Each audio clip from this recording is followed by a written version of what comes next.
Hey everyone, Chris here from IELTSadvantage.com. Hope that you're all doing well, and in today's lesson we are going to focus on 4 ways to practice speaking at home. So, speaking is a skill. In order to improve a skill, what do you have to do? You have to do that skill. So many of you email me and say, I want a band-aid in speaking, and I would say, well, how often do you practice speaking? Never.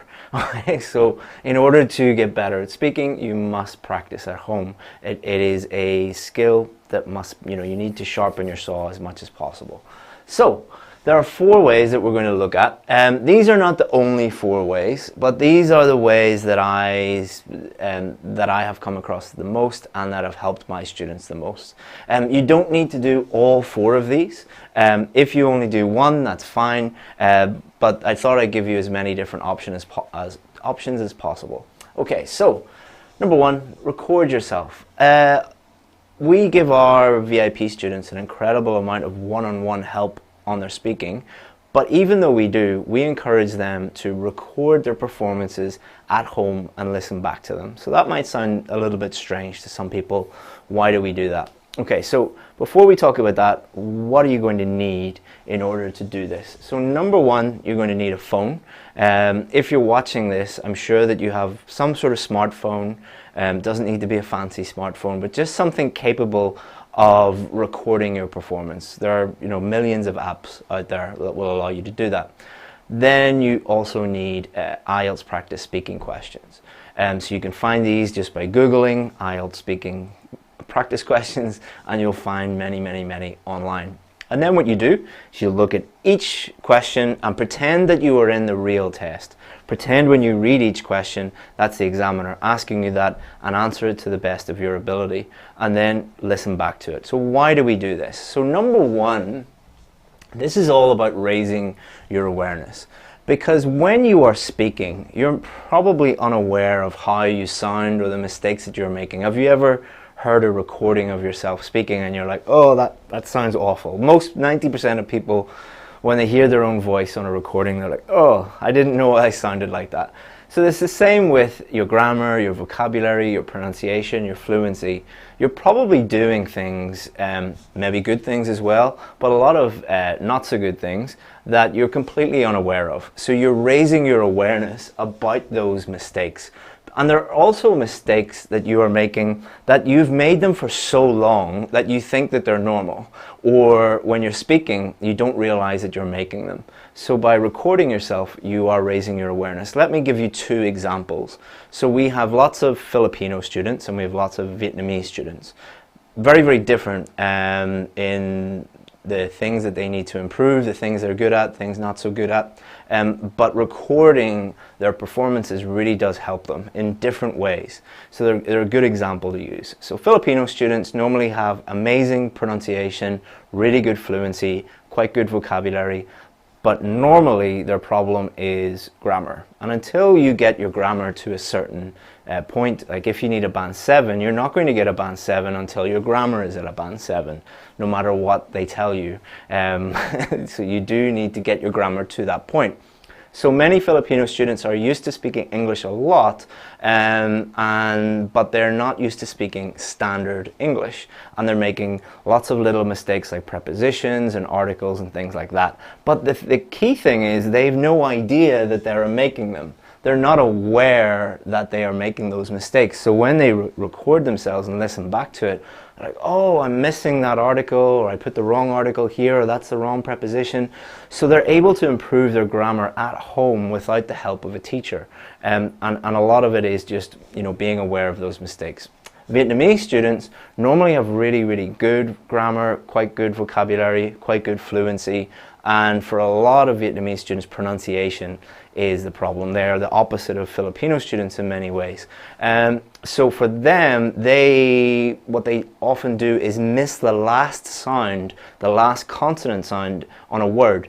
And they're just so used to speaking in this way, and no one has really pointed it out to them sometimes, that recording themselves raises their awareness about this, and they're like, oh, okay, so it's not I lie your face, it's I like your face. Okay, so I'm not doing that. So you're tricking your brain into raising the, allowing your brain to adjust and allowing your brain to be aware that you're making these mistakes, and that's the first step to improving them. The second thing is this will allow you to analyze your own performance.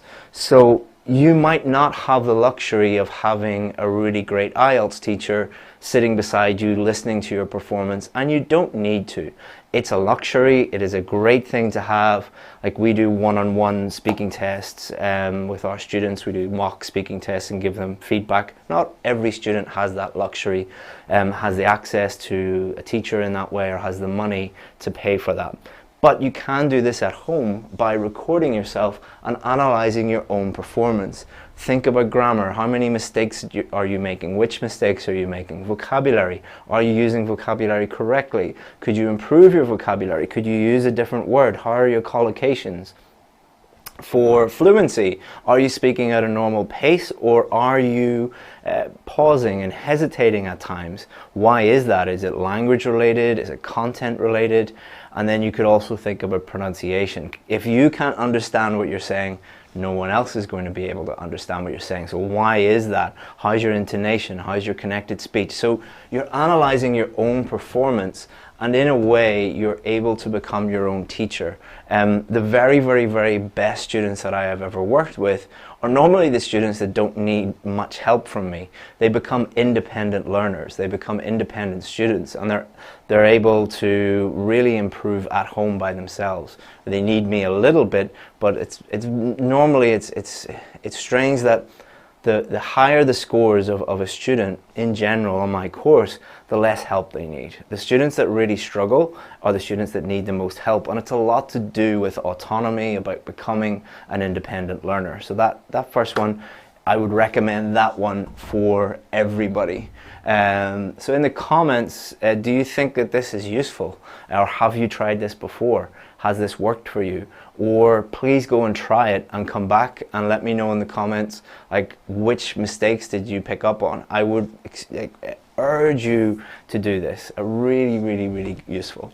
Number two, some people will be able to use this one, some people won't. Practice with a friend or a family member. So this is great if you have like a brother or a sister or a cousin or a boyfriend or a girlfriend, husband, wife, and they are either learning IELTS with you or learning English with you, or they might be a little bit below you and in terms of level, and you're trying to help them improve. So you can work together and, you know, imagine it's your wife or your husband, spend an evening speaking English, or watching TV and speaking about it in English, or, you know, go for dinner and speak in English, or with your little brother or your little sister, teach them English. So you're using English as a medium to communicate with your friends, your family, your loved ones, and you're practicing speaking at the same time. So it's all just about practice, okay?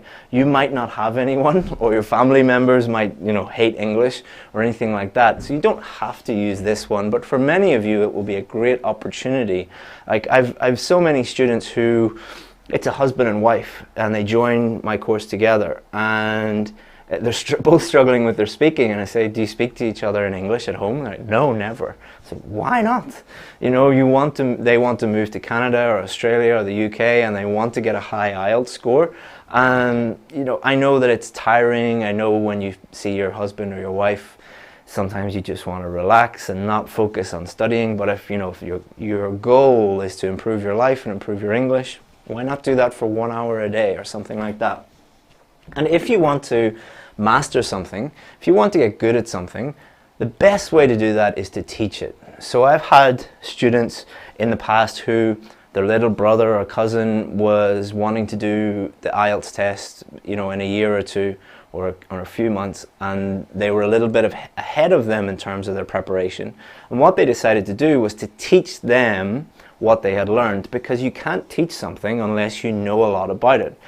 You have to really master that before you can teach it. So a great way to practice your speaking and improve your IELTS skills and improve everything is to teach someone you know what you have learned and learn together. That's a really, really useful thing, and your friend or your family member will love you for it, because they'll get free lessons and you'll get free speaking lessons at the same time. I'm not saying that every time you see your husband or wife you have to break out the English, but, you know, try and do 30 minutes a day and build up from there. It could really, really help things. Number 3, use a language exchange or an online teacher. There are thousands and thousands of language exchange sites. There are millions of online English teachers. Maybe not millions, but close to there. But be very, very careful. These are very, very useful, but can be dangerous at the same time. So let's look at each of these, because they're very different. A language exchange, this is not a teacher, all right? This is another language learner, okay? And you are exchanging language with them. So for example, if I wanted to learn Italian, I would find an Italian person on a language exchange. They want to learn English, I want to learn Italian, and it's very simple. We speak Italian for 15 minutes and then English for 15 minutes, and we exchange our language. So the great thing about these are they're normally free. There are so many different websites that you can go to. There's really no excuse these days.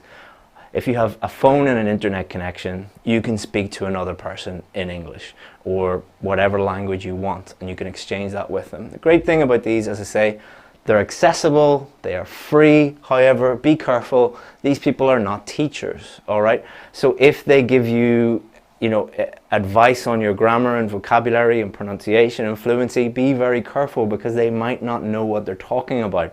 Native English speakers know how to use articles, prepositions, tenses, punctuation, things like that, but they might not know how to teach it, or they might not know what it is. If you ask a native English speaker what a preposition is, 90% of them won't know what you're talking about.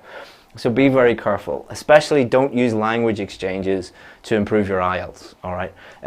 They are not specialist IELTS teachers. They're not teachers at all.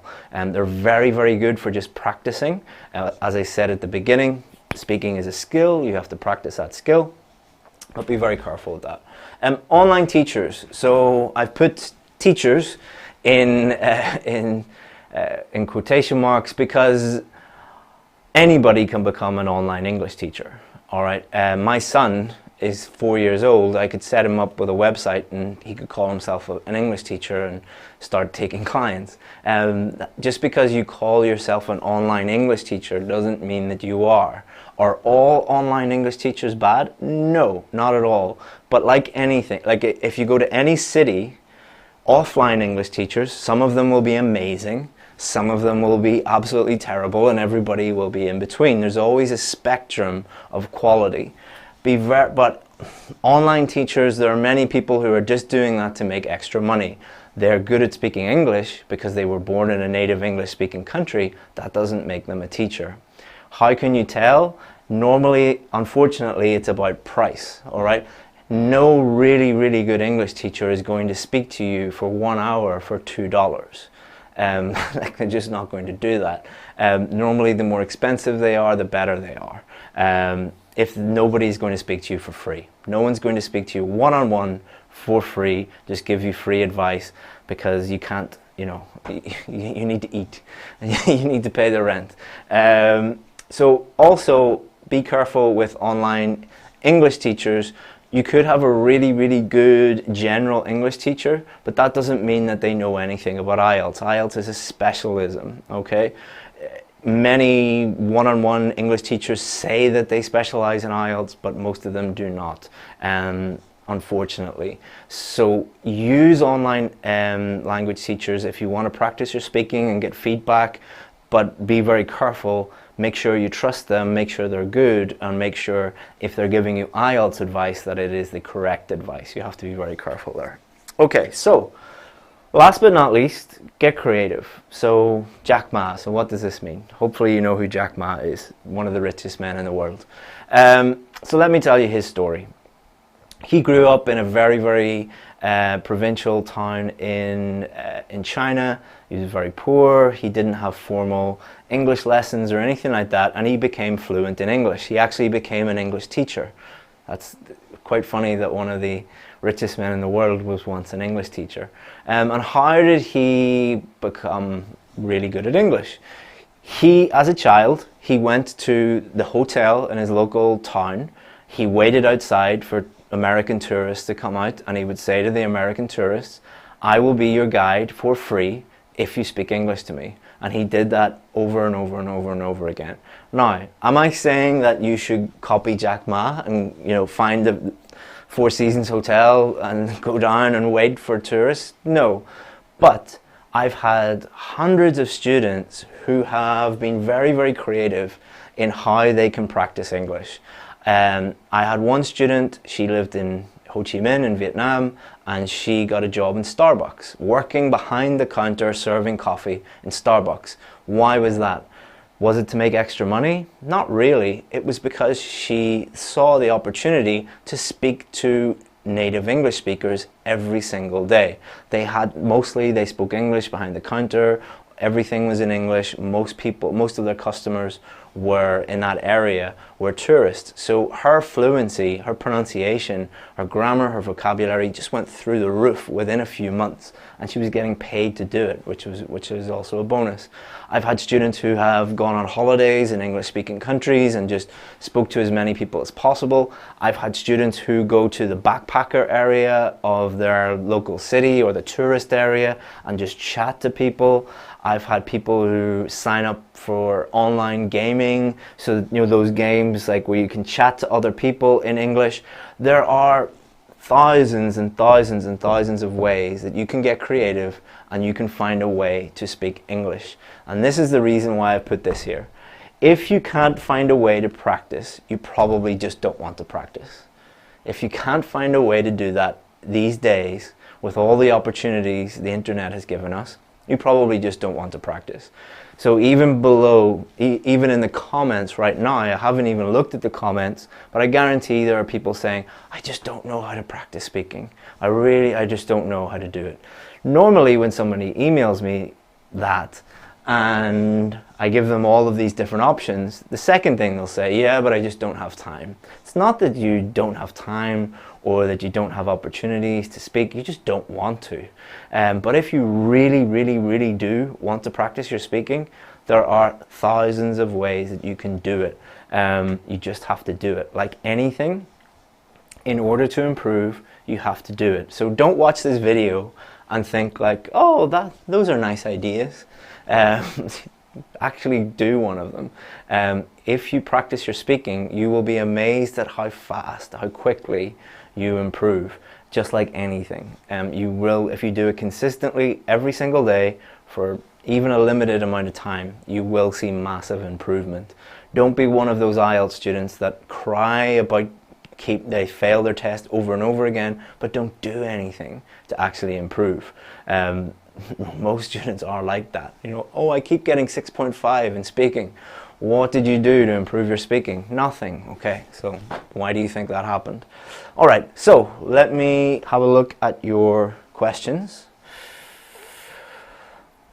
Oh, one other thing I forgot. Be very, very careful with like WhatsApp groups, Telegram groups, Line groups, things like that, whatever it is in your country, who say like join my speaking group, and then really it's just a teacher trying to use that as a way to, you know, get your business, or somebody who pretends to be a student and really they're an IELTS teacher or want you to go to a teacher. There's a lot of those out there. If you need to trick your students into giving you money, then you're probably not very good at your job, so I'll leave that up to you.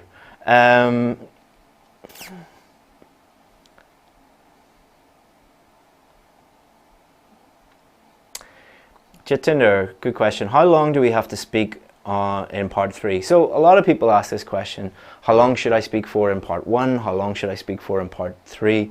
The wrong answer would be for me to tell you an exact time, or you know, around an exact time or an exact number of sentences. Why would that be a bad answer? That would be a bad answer because in the test you'll be thinking about time and thinking about how many sentences you've said rather than actually just answering the question.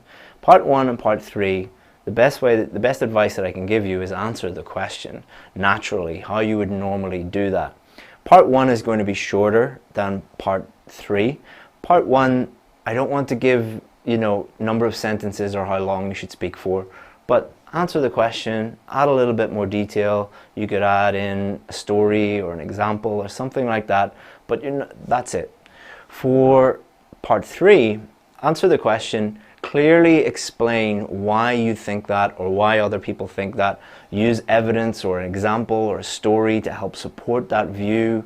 You could also think about the other side of that and explain why people think that, and explain, give you evidence as to why that is. If you do those things, then you don't really need to have to worry about time or about the number of sentences or anything like that. I hate giving people number of sentences, number of words in writing, because students think that's more important than actually answering the question when it's not.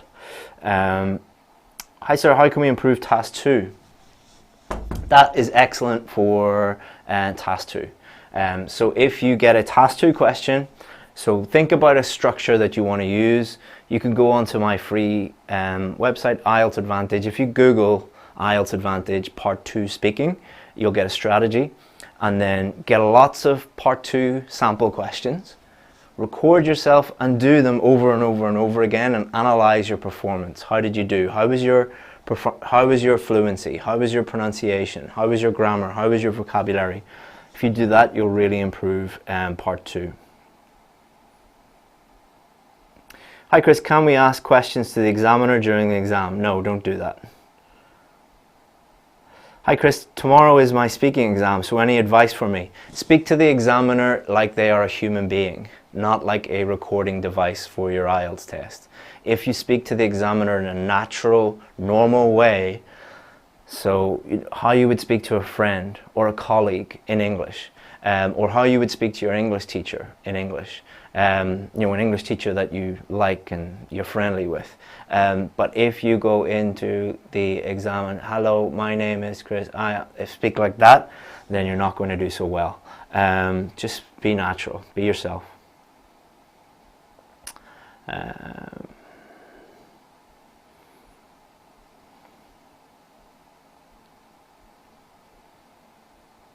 Does our slow speaking pace affect our speaking score? So that's related to fluency. Fluency is not about pace. It's not about speed. It's not like if you speak slowly, you'll get a low mark for fluency, and if you speak quickly, you'll get a high mark for fluency. It's not really about speed. It's about speaking at a natural pace without pausing or audible pauses or hesitating, without pausing and hesitating too much. Everybody, doesn't matter who you are, pauses and hesitates to a certain extent. Nobody can just, go, especially in a test, just go and speak naturally without any pausing or hesitating. Even Band 9 students make little mistakes, or not, I wouldn't even consider them mistakes. But what you want to do is you want to minimize the number of pauses and hesitations and audible pauses that you're making as much as possible. And there's many, many ways that you could work on that. I have an article on IELTS Advantage called, I think it's 7 ways to improve your fluency. But if you just Google IELTS Advantage fluency, you'll get a good article on that. Can I give personal examples in writing task 2? Yes and no. You can do it, but you shouldn't do it because 90% of students will mess them up completely. So avoid them. Dude, I have a little problem in speaking. Dude, really? Because I do stammer. Tell me how to improve it. Do you stammer in your own language, or do you, is it just in English? Which, because it's different, Let me know what you think about that. I have an American accent. I bet you don't. But the teacher says you gotta speak an Indian accent. Get your teacher, right? And show them this. Hello, Mr. Teacher who is ever teaching Rohit. You do not have to speak in an Indian accent to get a high mark on the IELTS test. You do not have to speak in an American accent. You do not have to speak in a British accent. It doesn't really matter which accent you use. The number one thing is that you focus on clarity. All right? So I hope that you start teaching your students that instead of telling them nonsense. If you have an I was only joking that you probably don't have an American accent, but if you have an American accent, be careful, because you might think that you have an American accent, but you really don't. Your friends say that, wow, you sound really American, but they're saying that in comparison to other Indian people. Be very careful on the IELTS test about trying to adopt a British or an American or whatever accent, because you don't need to do it. You're kind of wasting your time. So, but tell me what your teacher said when show them that. Okay, guys.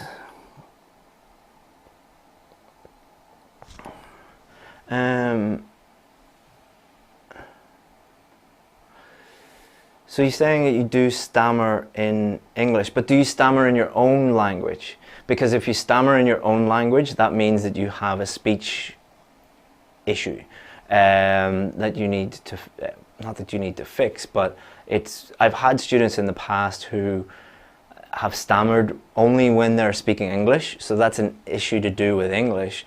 But then I've had students who stammer in their own native language, so that's a speech impediment. Would it be impediment? I don't know. Is that correct? Yeah, impediment. So you probably need to see a speech and language therapist rather than an IELTS teacher. An IELTS teacher is not going to help you with a stammer in your own language. Okay, so I've run out of time, guys. I'm really sorry that I can't answer all of your questions.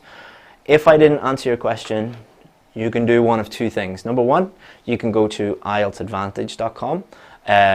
There's help there, not only with speaking, but with writing, listening, reading, vocabulary, grammar, everything for free.